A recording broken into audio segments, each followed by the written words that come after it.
Welcome to the Dr. Wyatt Show podcast, where developing a long-lasting, happy relationship is the status symbol to achieve, and following my 6 marriage steps is a path to help get you there. I'm your host, Dr. Wyatt Fisher, a licensed psychologist specializing in marriage counseling.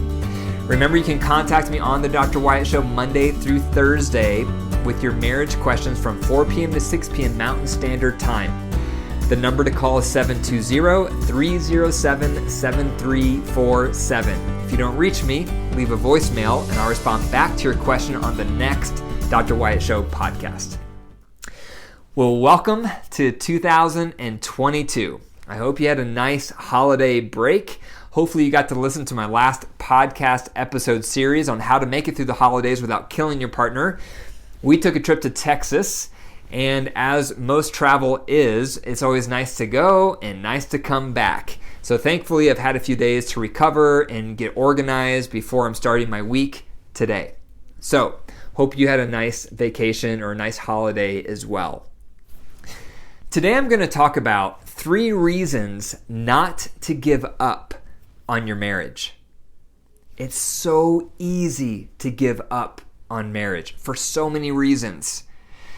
Divorce is everywhere in our culture. I was raised in a divorced home. My wife was raised in a divorced home. I'm sure you were probably raised in a divorced home. Maybe you've been divorced, or you have family that's been divorced, or your friends are divorced. It's everywhere. Therefore, when we get upset, when we get hopeless, when we get discouraged in our marriage, it's so easy to start thinking about divorce because it's everywhere. So it's a constant reminder that could be an answer. That could be an easy way out. Just get a divorce. Everyone else is. And so therefore we think about divorce as an option way more than our grandparents did or our great-grandparents did, because no one got divorced back then. Therefore, back then, when you went through hard times, you had to learn to make things better. You had to learn to work with those challenges, because getting a divorce was so socially unacceptable that it encouraged people to work harder and dig deeper because they knew divorce was not an option for them. Now, having said that, sometimes you need to get a divorce. You need to get a divorce if you're in an abusive relationship. If your partner is abusive, most likely you need to get a separation and a restraining order, and it's probably going to end in divorce because no one should tolerate abuse. Likewise, if you're in a relationship and your partner has had an affair and they refuse to cease contact with that affair person, you should get a separation, and if nothing changes, that will probably lead to divorce. Also, if you're in a relationship and your needs are not met, and you've talked about your needs to your partner and they don't care, they don't respond to your needs, and you've worked with a couples counselor for 3 to 6 months and your partner still refuses to work on meeting your needs better, get a separation. And if they do not change, that could lead to divorce. So you don't want to be committed to this long-term covenant approach to marriage if you think it means you're going to be miserable and you have to tolerate mistreatment or abuse or infidelity. It doesn't mean that, because those are exceptions where separation and eventual divorce are permissible. However, a lot of us consider divorce when those things are not happening. And I'm guilty of this. In my own marriage, there's been several seasons of winter that I've been through since 1999, and I had to think through in my mind, is this adultery? Is this abuse? Is this abandonment? And it wasn't those 3 things. So for me, I knew that divorce was not an option. And so I had no choice but to dig in deeper and work harder, because I personally wanted to strive toward a long-term covenant approach to marriage. So let's go through the reasons. 3 reasons not to give up on your marriage. The first one is don't give up on your marriage if your partner is open to receiving support. If your partner is open to receiving support, there's hope. And there's so much different avenues of support you can access. There's podcasts like this. There's blog posts. There's apps. There's books. There's all sorts of support out there. And for me, for example, if you go to my website, drwyattfisher.com, you'll see I've developed a lot of resources for couples so that they can reach out for support. I have an app called Keep the Glow. I have a book called The Total Marriage Refresh. I have a conference, which is the book called The Total Marriage Refresh. I have a group of relationship coaches that I've trained and I supervise so that they can help couples. I have a blog. I have this podcast. I have a lot of resources to help couples. One of the reasons I have so many resources is because every couple is different and every partner is different with what kind of resource they want. Some people feel more comfortable reading a book. Others feel more comfortable listening to a podcast. Others want to attend a conference. Others want to work with a coach. Others want to use an app. So every person's a little different. So the variety is nice so that couples can pick and choose their entry point that they feel most comfortable with. My recommendation is use them all. Use all of the resources. Look at the blog. Listen to the podcast. Get the app. Read the book. Attend the conference. Work with a relationship coach. Do all of it, because that's going to maximize your relationship the most. But everyone needs a different level of support. Some people just need a mild level. Some need a moderate level. Some need a major level. But you have all these options. So the first thing to consider is don't give up on your marriage if your partner is open to receiving support.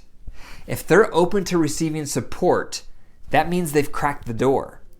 They've opened that door to help, to support. And it's hard to reach out for help. I know firsthand.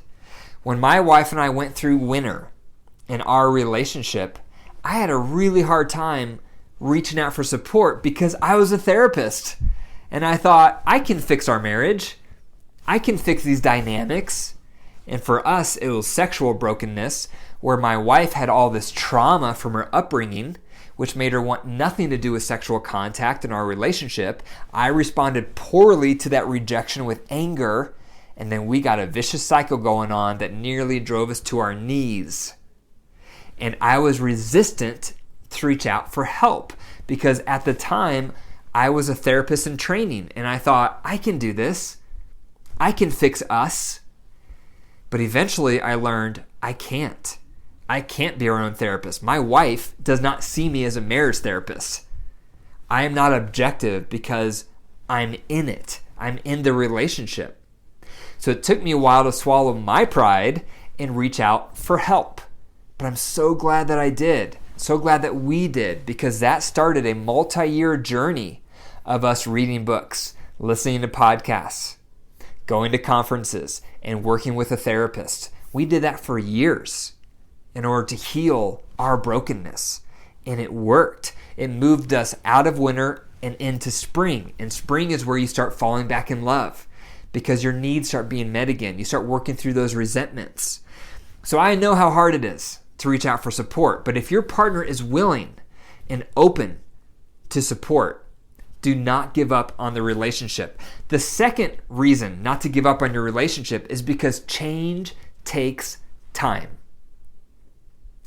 Your partner may need more time to improve. They may need more time to work on their growth areas. They may need more time to learn how to meet your needs more effectively. Change takes time. Every behavior we have creates a neuronal pathway in our brain. Therefore, changing those behaviors is hard because it literally requires creating new neuronal pathways in our brain. Think of it as a hiking trail. I live in Colorado. I love to hike, and so hiking is a great analogy. Think of a hiking trail. It's a well-worn path. That's the default behavior in your marriage or the default behavior your partner has. And if you want them to create new behavior, it's as if you're asking them to create a brand new hiking trail, a trail that's never been walked on, a trail that's brand new. And right now, you can't even see the trail because it's not formed yet. So they have to start walking along the grass. They have to start creating that path and walk along that trail a lot before you can even notice there's a new trail. And eventually that new trail can become the dominant trail. And the old trail, because you never use it, will eventually get overgrown with thistles and trees and bushes, so that eventually you can't even notice that old trail. It's still there, but you can't quite see it. But instead you see the new trail. That takes time. That takes a lot of time for your partner to create those new behaviors.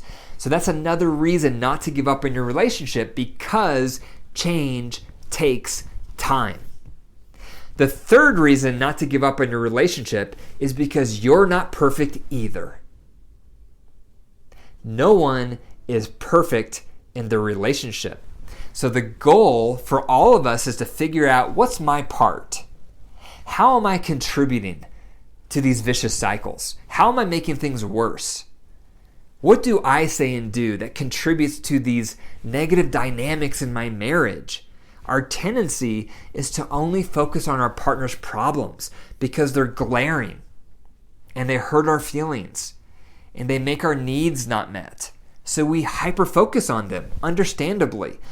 But what most of us under-focus on is our own growth areas. How do we need to get better? How do we need to improve?